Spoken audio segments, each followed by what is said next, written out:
नमस्कार दोस्तों, target with PS Parihar channel में आपका स्वागत है।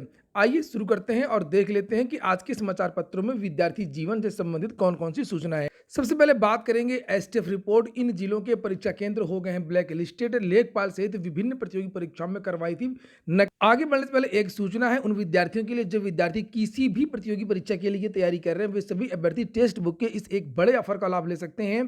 केवल 24 घंटे के लिए ये ऑफर है। इसमें आप लोग देख सकते हैं कि 259 रुपए में एक ईयरली आपको पास मिल रहा है। 369 रुपए में आपको 640 एग्जाम इसमें कवर करवाए गए हैं और लगभग जो मॉक टेस्ट हैं उनकी संख्या बढ़ा दी गई है। अब ये 46,000 से बढ़कर के 56,000 हो गए हैं। तो इतने सारे मॉक टेस्ट ये इसमें उपलब्ध हैं और 12 भाषाओं में textbook online mock test उपलब्ध करवाता है। भारत का लगभग सबसे बड़ा प्लेटफॉर्म है। इसमें 14 लाख से ज़्यादा विद्यार्थी जुड़े हुए हैं जो जिसका लाभ ले रहे हैं। तो इसकी लिंक मैंने डिस्क्रिप्शन बॉक्स में दे दी है, वहां पर जाकर के इसे आप लोग आज ही ज्वाइन कर सकते हैं। ये देखिए लिखा है सूची में संगम नगरी के 31 स्कूल शामिल, इसी महीने लिस्ट जारी होगी। यहाँ पर लिखा है कि एसटीएफ ने 2017 से अब तक गिरफ्तार किए गए नकल माफियाओं के मोबाइल के डाटा विश्लेषण से ऐसे 82 परीक्षा केंद्रों की सूची तैयार की है जहां राजस्व लेखपाल अन्य प्रतियोगी परीक्षाओं में गड़बड़ियां मिली हैं। तो जो राजस्व लेखपाल में जो जानकारी मिली है कि जो गिरफ्तारी हुई है मैनेजर की या प्रबंधकों की या जो नकल माफिया हैं उनके मोबाइल में प्रयागराज के कुछ परीक्षा केंद्रों की सूची मिली है कि इन परीक्षा केंद्रों के अगर कोई काम हो, कोई विद्यार्थी हो तो उनमें काम हो जाएगा किसी भी भर्ती में। तो वो कॉमन सूची है, कुछ विद्यालयों की कॉमन सूची है जो विभिन्न शिक्षा माफियाओं, प्रबंधकों और जो विद्यार्थियों के पास से मिली है। और इसमें केवल प्रयागराज ही नहीं है, ये पूरा एक रैकेट था। प्रयागराज के साथ साथ में लखनऊ के भी बहुत सारे विद्यालय हैं जहाँ पर लोग ठेका लेते हैं। गोरखपुर, वाराणसी, जौनपुर, कानपुर, इन संस्थाओं में से कुछ डिग्री कॉलेज हैं और कुछ सीबीएसई के भी विद्यालय हैं। सूची के साथ में एफआईआर और गड़बड़ी करने वाले प्रबंधकों, प्रधानाचार्यों और शिक्षकों इत्यादि के नाम भी दिए गए हैं। संगम नगरी के कई स्कूल पर तलवार है। एसटीएफ की सूची में संगम नगरी के 31 स्कूल शामिल हैं। इसमें नैनी क्षेत्र, करेली और झलवा के कई स्कूल शामिल हैं। सूत्रों के अनुसार परीक्षा समिति की बैठक के बाद इस महीने दीवार स्कूलों की लिस्ट जारी कर दी जाएगी। ज्यादातर उसमें नैनी पार यानी कि जो नैनी के विद्यालय हैं गंगा पार के, उधर के विद्यालय ज्यादा हैं और कुछ प्रयागराज के सिटी के भी विद्यालय हैं।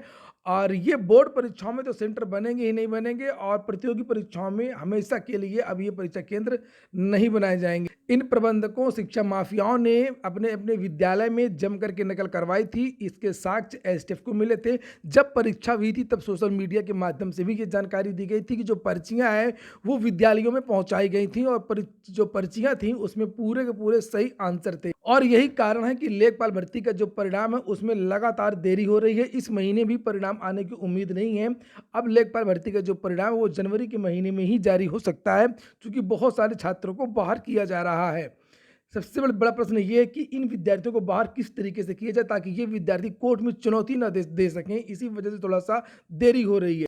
अगली सूचना है टीजीटी और पीजीटी की। देख सकते हैं आप लोग, लिखा टीजीटी पीजीटी भर्ती में पद बढ़ाने की मांग पर प्रदर्शन। इसके बारे में तो कल ही आप लोगों को जानकारी मिल गई होगी, मैंने कल इसके बारे में वीडियो बनाया था, वही सूचना यहाँ पर लिखी हुई है। लिखा है कि सहायता प्राप्त माध्यमिक विद्यालयों में प्रशिक्षित स्नातक और प्रवक्ता पीजीटी भर्ती 2022 में पदों की संख्या बढ़ाने की मांग को लेकर के प्रतियोगी छात्रों ने गुरुवार को उत्तर प्रदेश माध्यमिक शिक्षा सेवा चयन बोर्ड कार्यालय पर प्रदर्शन किया। अभ्यर्थियों का कहना है कि सरकार के 100 दिनी कार्य योजना के तहत युवाओं को रोजगार देने के मकसद से टीजीटी पीजीटी 2022 का विज्ञापन जारी हुआ था, लेकिन स्कूलों में हजारों पद खाली होने के बावजूद सिर्फ 4,163 के सापेक्ष आवेदन लिए गए, जबकि 13 लाख से अधिक अभ्यर्थियों ने आवेदन किया। लिहाजा पोर्टल खोला जाए, फिर से रिक्त पदों का जो विवरण है वो आए, रिक्त पदों का जो ब्यौरा है वो मांगा जाए और परीक्षा तिथि भी घोषित किया जाए। और इसके बाद में बताया गया कि चेयरमैन पेपर, इसमें तो नहीं लिखा है। चेयरमैन से कल वार्ता भी हुई और चेयरमैन ने इस पर कहा कि हम विचार करेंगे, लेकिन मुझे कोई संभावना नहीं लगती है कि जो पद हैं वो जोड़ जाएंगी। केवल बरगलाने की कोशिश है। अगर पोर्टल खोल भी दिया जाएगा तो इसके जो पद हैं वो अगली भर्ती में जुड़ेंगे। इस भर्ती में तो जुड़ने के बहुत कम आसार हैं, लेकिन बहुत सारे पद रिक्त हैं, इनको जोड़ा जाना चाहिए था। और अगली जो सूचना है वो भी चयन बोर्ड की ही है। लिखा है यहाँ पर अफसरों की संपत्ति की जांच को लिखा पत्र। युवा मंच के अध्यक्ष अनिल सिंह ने मुख्यमंत्री को पत्र लिख करके जिला विद्यालय निरीक्षकों की संपत्ति की सीबीआई जांच कराने व तदर्थ शिक्षकों के पदों को टीजीटी पीजीटी के विज्ञापन में शामिल करके जल्द परीक्षा कराने का अनुरोध किया है। अनिल का दावा है कि डीआईओएस की मिलीभगत से तदर्थवाद खत्म नहीं हो रहा है। सुप्रीम कोर्ट के आदेश की अवहेलना करते हुए डीआईओएस तदर्थ शिक्षकों को वेतन जारी कर रहे हैं। और युवा मंत्री जो पत्र लिखा है वो मैं भी आपको दिखाऊंगा। मामला ये है कि जो इनका वेतन रोका गया था तदर्थ शिक्षकों का बहुत सारे जिलों में, संजय सिंह वाला जो केस था जिसमें तदर्थवाद समाप्त करने के लिए कहा गया था, तो बहुत सारे डीआईओएस ऐसे हैं जो 10 लाख 15 लाख रुपए ले करके उनका जो वेतन है वो रिलीज कर रहे हैं, क्योंकि कई महीनों का वेतन है वो काफ़ी इकट्ठा हो गया है। और जो युवा मंच की तरफ से जो पत्र लिखा गया है आप लोग इसे यहाँ पर देख सकते हैं, और इसमें ये लिखा हुआ है कि जिला विद्यालय निरीक्षकों, ये देखिए, जिला विद्यालय निरीक्षकों द्वारा प्रत्येक तदर्थ शिक्षक से 15 लाख नहीं 15,000 रुपये, माफ कीजिएगा, 15,000 रुपये देकर के वेतन देने का गोरख धंधा शुरू हो गया है। और जिला विद्यालय निरीक्षकों द्वारा सरकारी खजाने को लुटाया जा रहा है। उनके खिलाफ कठोर कार्रवाई सुनिश्चित की जाए और भ्रष्टाचारी जिला विद्यालय निरीक्षकों की संपत्ति की सीबीआई जांच भी करवाई जाए। अगली सूचना यूपी ट्रिपल एससी की है। यूपी ट्रिपल एससी से अब जो अगली नोटिस है वो लोअर के परिणाम को लेकर के हो सकती है। आज या कल में लोअर का जो 2019 लोअर है उसका परिणाम जारी हो सकता है। ज़्यादा संभावना है कि हो सकता है आज ही परिणाम जारी हो जाए। अगर किन्हीं कारणों से आज जारी नहीं हो पाता है तो कल तक तो ये परिणाम जारी ही हो जाना चाहिए, क्योंकि बहुत सारी भर्तियों के लगातार परिणाम तैयार हो रहे हैं। आप लोगों को तो पता है कि यूपी ट्रिपल एससी में कर्मचारी नहीं है, और इसी कारण से जो है जो स्टाफ अगर किसी एक चीज़ में लग जाता है तो दूसरी चीज़ें रोक दी जाती हैं, और इसीलिए परीक्षाएं यूपी ट्रिपल एससी इस समय नहीं करवा रहा है।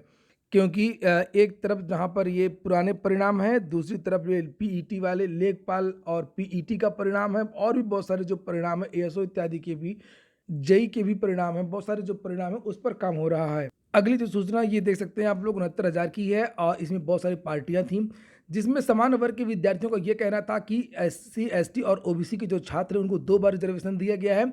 एक तो टीईटी की जो परीक्षा हुई थी उसमें 5% की छूट दे दी गई है।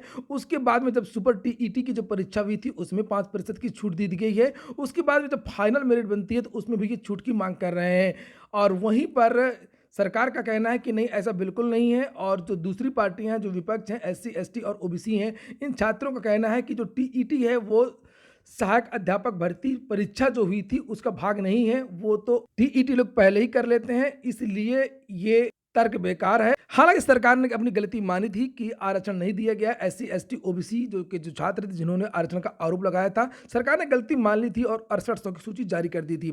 लेकिन उसके बाद में कुछ बहुत सारे ऐसे छात्र थे जिनका कहना था कि 6800 नहीं, ये गलत सूची गलत है, इसमें कम से कम 19,000 छात्रों को जोड़ देना चाहिए। इसी को लेकर के विवाद हो गया और फिर मामला ये लगातार कोर्ट में चलता रहा। 6800 छात्रों की भी नियुक्ति नहीं हो पाई। अब ये आर्डर जो है वो कल रिजर्व कर लिया गया है। देखने वाली बात यह है कि अब इस पर क्या फैसला आएगा। अभी तो रिटन सबमिशन देना है 1 हफ्ते के अंदर, उसके बाद में ये आर्डर आएगा। आर्डर आने की जो संभावना है वो 20 तारीख से लेकर के 25 के बीच में है। उसके बाद में शायद अवकाश है, 20 से 25 के बीच में ये जो आर्डर है हाईकोर्ट का 69,000 शिक्षक भर्ती का वो आ जाएगा। और यहाँ पर लिखा हुआ है कि कोर्ट ने मामले की सुनवाई के बाद में फैसला सुनिश्चित कर लिया। साथ ही कहा कि हफ्ते भर में पक्षकारों के अधिवक्ता अपनी लिखित बहस दाखिल कर दे। 1 हफ्ते का समय और दिया रिटन सबमिशन के लिए, तो इसका इंतजार सभी छात्रों को है। और जैसे ही ये चीज़ें समाप्त हो जाएंगी 6800 का, वैसे ही आपकी नई प्राथमिक शिक्षक भर्ती का जो है रास्ता खुल जाएगा। या तो फिर आपको 17,000 पदों पर नई भर्ती जो जिसके बारे में नोटिस जारी हुई थी वो देखने को मिल सकती है, या अगर 6800 रद्द हुई तो 24,000 पदों पर एक नई भर्ती, या अगर इसमें कुछ मामला कोर्ट चला गया, अगर सुप्रीम कोर्ट चला गया या ऊपर चला गया तो फिर सरकार 51,000 पदों पर भर्ती निकाल देगी। जो पहले से अलग, इनसे जो अलग पद हैं इस पर सरकार भर्ती निकाल सकती है 51,000 पदों पर। या लोकसभा चुनावों की वजह से अगर ये मामला सॉल्व हो जाता है तो 24,000 प्लस 51,000 लगभग 75,000 पदों पर भर्ती आपको देखने को मिल सकती है। तो प्राथमिक शिक्षक भर्ती के जो विद्यार्थी तैयारी कर रहे हैं उनके लिए ये बहुत ही महत्वपूर्ण केस है। अब हम लोग बात करें एडेड जूनियर हाई स्कूल भर्ती की। लिखा है रिक्त पदों में अंतर ब्यौरा तलब। एडेड जूनियर हाई स्कूल भर्ती लगभग 2 साल से लटकी हुई है। प्रधानाचार्य के 390 और अध्यापकों के 1507 पदों पर भर्ती होनी है।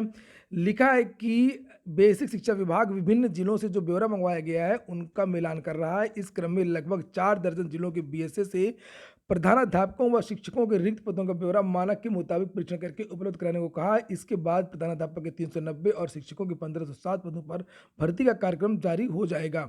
यहाँ पर लिखा है कि शिक्षकों के कुल 1897 पदों पर भर्ती के लिए पिछले साल हुई अर्हता परीक्षा का संशोधित परिणाम बीते सितंबर में जारी हो चुका है।